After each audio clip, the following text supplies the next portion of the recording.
Hello friends, मैं हूं अर्जुन। आज इस वीडियो में बात करेंगे हम पोर्ट्रेट के बारे में। ये सबसे पहले मैं आई ड्रॉ कर रहा हूं। जैसे आप आईज, नोज, लिप्स की स्टडी करते हैं तो मैं उसकी स्टडी के बारे में कुछ टेक्निकल चीज़ें बताऊंगा। सबसे पहले ये वाइट बॉल देखो बनाया हुआ मैंने, उसके ऊपर ब्लैक डॉट जिसको बोल सकते हैं हम, ब्लैक होल आप जिसको बोल सकते हैं, लेंस बोल सकते हैं, राइट। ये ब्लैक एक डॉट होता है, उसके अंदर आप बिल्कुल और ज़्यादा डार्क डॉट देते हैं, उसके ऊपर एक हाईलाइट छोड़ते हैं। ये 3-4 पार्ट होते हैं जो मेन होते हैं। उसके बाद आप कोशिश करो जो ऊपर वाली पल्क है उसको फिक्स रखो इसके ऊपर, राइट। तो ये इसके साथ चिपकी रहती है वाइट बॉल के ऊपर, और इसकी शेप जैसे मैं बना रहा हूँ इसके साथ कनेक्टेड है। अगर ये बीच में गैप छोड़ता है तो मेरी आइज़ हार्ड या फिर सॉफ्ट है, इसके मामले में थोड़ा सा गड़बड़ हो जाती है। जब भी आप किसी की आइज़ देखो बहुत सॉफ्ट होती है, राइट। सबसे नाजुक चीज़ जो होती है आइज़ होती है। तो आप लाइनिंग देखो इसकी, कभी भी ये हार्ड लाइनिंग में नहीं बनाता, सॉफ्ट लाइन होती है, राइट। तो इस तरीके से आप कोशिश करो। मैं यहाँ पे बहुत ज़्यादा आईलैशेस या फिर बहुत ज़्यादा डिटेल करने की कोशिश नहीं कर रहा हूँ। मैं आपको टेक्निकली चीज़ें ये बता रहा हूँ कि रियलिस्टिक आइज़ में स्टडी किस चीज़ की होनी चाहिए। आँखों के नीचे वाली साइड का जो झिल्ली है, जो स्किन की मोटाई है, वो 2 लाइन्स में रखते हैं। अब ऊपर वाली जो पलकें हैं वो हमें कनेक्ट करनी होती है आई बॉल के ऊपर। तो इसको अभी हमें सॉफ्ट तरीके से दिखाना होता है। तो ये चीज़ें जो आई बॉल है नीचे वाइट वाला, उसके साथ कनेक्शन रखती है, राइट। हमें सीधा एक आइज़ बना के दिखाया जाता है, आर्टिस्ट बहुत सारे ऐसे बना देते हैं, लेकिन उनका कनेक्शन नहीं बताता कि क्या चीज़ से ये लाइन बनती है, ये पलकें कहाँ से बनती हैं, ये लाइन कहाँ से आती है। तो इनके बारे में थोड़ा सा आप डीपली कोशिश करो। आप आई लैशेस बीच में इसके नाड़ियाँ दिखानी, बहुत ज़्यादा फोकस के ऊपर डिटेल करनी, वो एक अलग चीज़ है, क्योंकि हम नंगी आइज़ में सीधी आई से हम किसी की आइज़ को इतना ज़्यादा डिटेलफुल नहीं देख सकते। हम किसी कैमरे से ज़रूर देख सकते हैं। तो मैं आपको एक रियलिस्टिक फॉर्म बता रहा हूँ जो एक रियलिस्टिक पोर्ट्रेट के लिए जितना स्टडी हो सकता है। उसके बाद देखो यहाँ पे डीप जो होता है नोज़ के पास जो डेप्थ होती है उसको आप ऐसे रख सकते हैं। इसके बिल्कुल ऊपर वाली साइड बनानी होती है आईब्रो। तो ये किसी भी आइज़ की डिफरेंट हो सकती है, आप सेम नहीं बनाना। मैं इमेजिनरी कर रहा हूँ तो मुझे लगता है ऐसा रख सकते हैं। तो ये डेप्थ वाला एरिया है, मैंने थोड़ा सा शेड किया है। अब यहाँ पे देखो आइज़ की जो स्टडी है वो बिल्कुल इसी तरीके से अगर आप करते हैं तो काफ़ी चीज़ें हम हैंडल कर लेते हैं, क्योंकि देखो डिटेलिंग करना ज़रूरी नहीं होता, एक रियलिस्टिक फॉर्म को समझना, लाइट एंड शेड को समझना, इनके कनेक्शंस को समझना ज़रूरी होता है। तो देखो एक सिंपल सी आइज़ है जैसे मैंने बनाया है, तो इसकी डिटेलिंग आप हद से ज़्यादा कर सकते हैं जितना आपके पास टाइम है, लेकिन मुझे लगता है कि रियलिस्टिक आइज़ इतनी होनी चाहिए। तो ये है एक बेसिक सी आई स्टडी। उसके बाद हमें बहुत सारी प्रॉब्लम आती है नोज़ बनाते हुए। सबसे डिफ़िकल्ट पार्ट होता है जब भी हम किसी पोर्ट्रेट को स्टडी करते हैं तो हमें लगता है कि ये पोर्ट्रेट बन गया है, लेकिन नोज़ 3D नहीं लग रहा, थोड़ी फॉर्म सही नहीं बन रही। तो इस तरीके से थोड़ा सा एल शेप आप इस साइड को बनाएंगे। उसके बाद आप थोड़ा सा कर्व लेते हैं, जैसे नोज़ के ऊपर वाला टिप है मैंने हल्का सा सॉफ्ट रखा है, बिल्कुल एज नहीं बनानी। और ये लिप्स वाला पार्ट है नीचे वाला, राइट। उसके बाद ये जो डंडी है वो कैसे भी हो सकती है।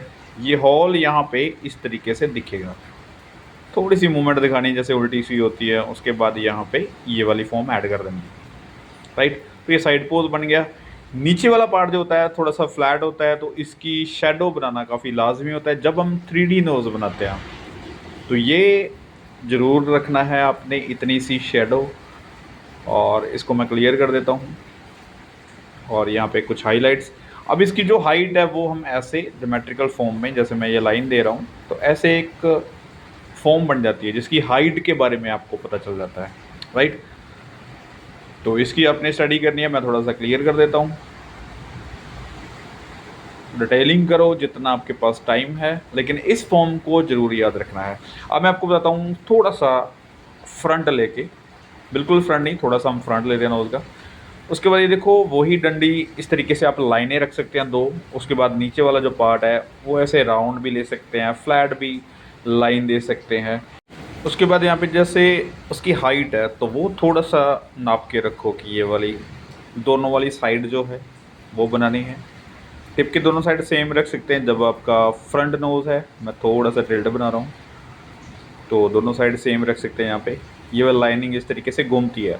जो नीचे वाला हिस्सा है उसको हम थोड़ा सा शेडो में बदलेंगे। जैसे ये वाली शेडो इतनी दूर अगर हम एक लाइट दे सकते हैं एक साइड से तो हमारी शेडो एक तरफ हो जाती, ठीक है। उसी तरीके से ये वाला पार्ट मैं शेडो में रखूँगा। तो ऊपर वाला जो पार्ट है जैसे दोनों साइड आईज होती हैं तो वैसे आप यहाँ पे रख सकते हैं। ये लाइनिंग आपको दिखाई दे रही है। ये वाला पार्ट जो है इसको हम शेड कर देते हैं एक बार, ताकि इसकी जो रियल फॉर्म है वो थोड़ी सी नज़र आ जाए आपको कि मैं क्या चीज़ यहाँ पे ड्रॉ कर रहा हूँ। तो इस तरीके से रखो। अब ये ऊपर वाला जो पार्ट है वो धीरे धीरे एक फॉर्म में बदल जाएगा। जैसे ये दोनों साइड पहले क्लियर कर लो,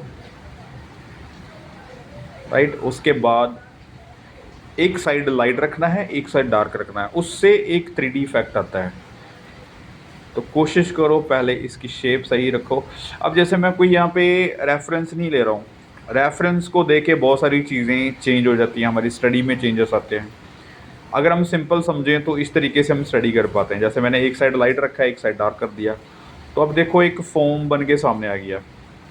आपको 55% 60% नोज़ का जो इफ़ेक्ट है वो समझ आ गया होगा, ठीक है। उसके बाद ये देखो दोनों तरफ हॉल होते हैं, तो ये कितना दिखाई दे रहे हैं, आप किस एंगल से देख रहे हैं वो मैटर करता है। नोज़ की जो शेप है अलग अलग करैक्टर वाइज हम देखेंगे तो अलग अलग तरीके से ड्रॉ होगा।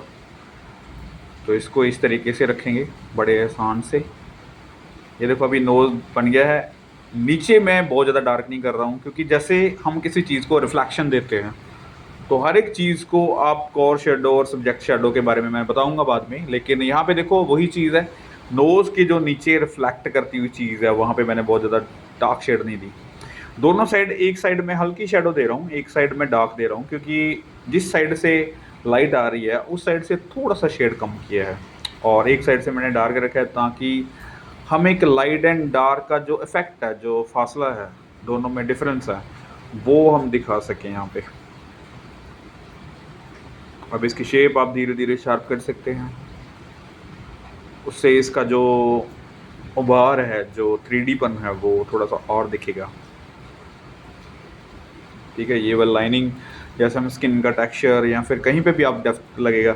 अगर आप आईज़ वहाँ पे बनाओगे तो काफ़ी ज़्यादा डार्क आपको करना पड़ेगा। जैसे हमें आईज़ की स्टडी की है पहले, तो वहाँ पे डेप्थ वाला एरिया होता है, लेकिन मैं फोकस कर रहा हूँ कि ये ऊपर वाला टिप के बारे में। जैसे हम नोज़ का ऊपर वाला टिप बनाते हैं तो उसमें प्रॉब्लम आती है, ड्राइंग समझ आ जाती है, शेप भी समझ आ जाती है, कई बार हमें शेडिंग में प्रॉब्लम आ जाती है कि उसका जो इफ़ेक्ट है वो सही तरीके से नहीं आता, या फिर टोन्स में फ़र्क रह जाता है। तो कोशिश करो स्टेप बाय स्टेप इन चीज़ों को समझने की, कहाँ मैं एक्स्ट्रा डार्क कर रहा हूँ, कहाँ पे मैं मिडिल टोन कर रहा हूँ, कहाँ पे मैं हाईलाइट छोड़ रहा हूँ, राइट। तो ये एक छोटी सी स्टडी है, ये करके रखनी है आपने। उसके बाद हम करते हैं इस पोर्ट्रेट की स्टडी। ये छोटा सा मैंने पोर्ट्रेट है, इसमें देखो सिर्फ एक वैल्यू है थोड़ी सी, और उसके बाद एक शेप है। आसान तरीके से हम समझेंगे, जैसे हम ड्रॉ कर रहे हैं इसको, तो सिंपल एक शेप ले लो। जैसे हम सर्कल लेते हैं, मैं इसी के अंदर ही बनाऊंगा। अब जैसे लूमीज मेथड, कोई ब्लॉक मेकिंग, तो ऐसा कंफ्यूज नहीं होना, आपने सिंपल सोचना है, सिंपल स्टडी करनी है, आसान तरीके से करनी है। जैसे आईज़ कहाँ पे आ रही हैं आपने ढूंढना है इस सर्कल के अंदर, ठीक है। उसके बाद नोज़ कहाँ पे है, लिप्स कहाँ पे है, इनका डिस्टेंस जो है आपने धीरे धीरे नापना है। उससे क्या होगा, जैसे आप स्टडी करते हैं, नेक्स्ट में आते हैं, तो वहाँ पे आपको पता चलता है कि किस तरीके से हम चीज़ों को हैंडल करते हैं, हर एक चीज़ का कनेक्शन। जैसे मैंने फोरहेड छोड़ा, ठीक है, उसके बाद आई स्टार्ट किए हैं, आई से हमें पता चलता है कि नोज़ का जो डिस्टेंस है वो कितना है, उसके बाद लिप्स किससे हैं, और इन चीज़ों के बाद आपको ये प्रॉपर शेप, बाहर का जो लाइनिंग है, आउटलाइन है, वो आपको मिल जाती है। तो उसके बाद आप उसको अंदर भी लेके आ सकते हैं, लाइन को बाहर भी कर सकते हैं। ये धीरे धीरे जैसे जैसे हम इसकी डिटेल करेंगे वैसे वैसे हम इन चीज़ों को चेंज करते रहते हैं। तो ये काफ़ी मेन चीज़ है। जैसे हम पोर्ट्रेट करते हैं तो स्टार्टिंग से ही हमारी गलतियाँ होती है, बाद में हम चाहे जितना मर्जी उसकी डिटेलिंग करें, कुछ खास बनाने की कोशिश करें, लेकिन उसकी जो शेप पहले से जो बिगड़ी होती है वो कभी ठीक नहीं होती। तो इसलिए स्टार्टिंग वाला पॉइंट देखो। जैसे मैं हल्की हल्की शेप बनाने की कोशिश कर रहा हूँ, जैसे आइज़ के अराउंड, जैसे हमने आइज़ की स्टडी की थी, तो ये देखो वही चीज़ है। यहाँ पे डेप्थ वाला एरिया थोड़ा सा फॉलो करो, आइज़ की लाइनिंग फॉलो करो। वहाँ पे रियलिस्टिक फॉर्म नहीं है, एक ऐसी, जैसे हम टेक्सचर्स देखते हैं, जैसे हम फोटोग्राफ में देखते हैं, एक स्कल्पचर है, लेकिन उसको जो बनाया गया, उसका जो पूरा मोल्ड है वो एक रियलिस्टिक पॉइंट पे खड़ा हुआ है। जैसे आईज है तो वहाँ पे देखो डार्क लाइट थोड़ा सा इफेक्ट दिया गया है, हम उसी चीज़ को फॉलो करेंगे। आउटलाइन है तो बहुत अच्छे से शार्प दिख रही है, और इसी तरीके से ये नोज़ है। अब देखो वहाँ पे मैं कुछ ऐसा नहीं करने वाला कि ये स्कल्पचर्स लगे या फिर कोई ऐसा रियलिस्टिक फॉर्म लगे, ऐसा कुछ नहीं है। हमें सिर्फ ड्राइंग को कॉपी करना है। जैसे आपको ड्राइंग दिख रही है वैसा इफेक्ट दिख रहा है, आपको लाइट एंड शेड दिख रही है, शेप एक बनती नज़र आ रही है, तो उसी शेप को धीरे धीरे बनाने की कोशिश करो। यहाँ पे मैं लाइट एंड शेड ये लेके चल रहा हूँ कि किस साइड से लाइट आ रही है और शेडो कितनी है। अब आपको शेडो को फॉलो करते हुए इसको कंप्लीट करना है, ठीक है। जैसे ये आईज़ की लाइनिंग है, तो इसलिए मैं आईज़ की पहले स्टडी करके आपको बताई है, क्योंकि जब आप आईज़, नोज़, लिप्स, इन चीज़ों की स्टडी आप कर लेते हैं एंगल वाइज, तब आप किसी भी पोर्ट्रेट को अच्छे से ड्रॉ कर सकते हैं। नहीं तो बहुत सारी चीज़ें हैं चेंज हो जाती हैं।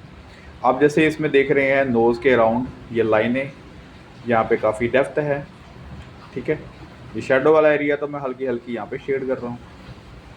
तो लिप्स है, लिप्स की शेप देखो। अब यहाँ पे ड्राइंग की बात आती है, तो लाइनिंग क्या है उसको गौर से देखो।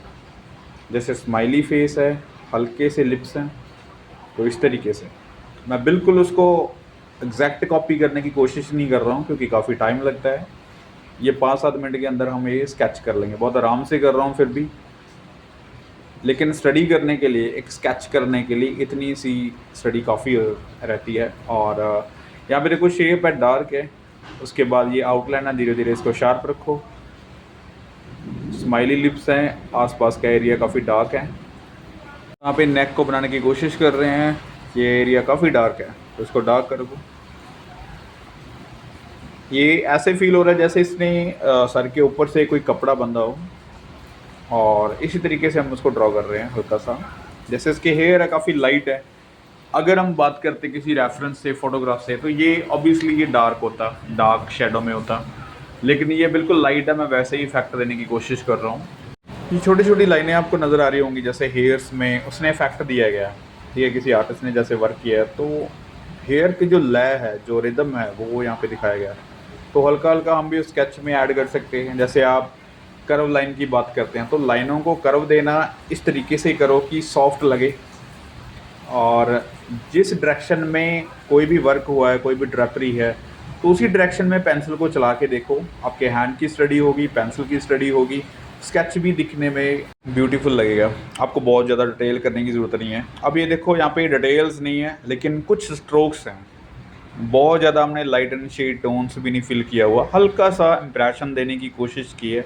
जहाँ पे डार्क है वहीं पे ही कोशिश की है कि थोड़ा सा डार्क हो, मिडिल टोन उसी पेज के अंदर छोड़ा हुआ है।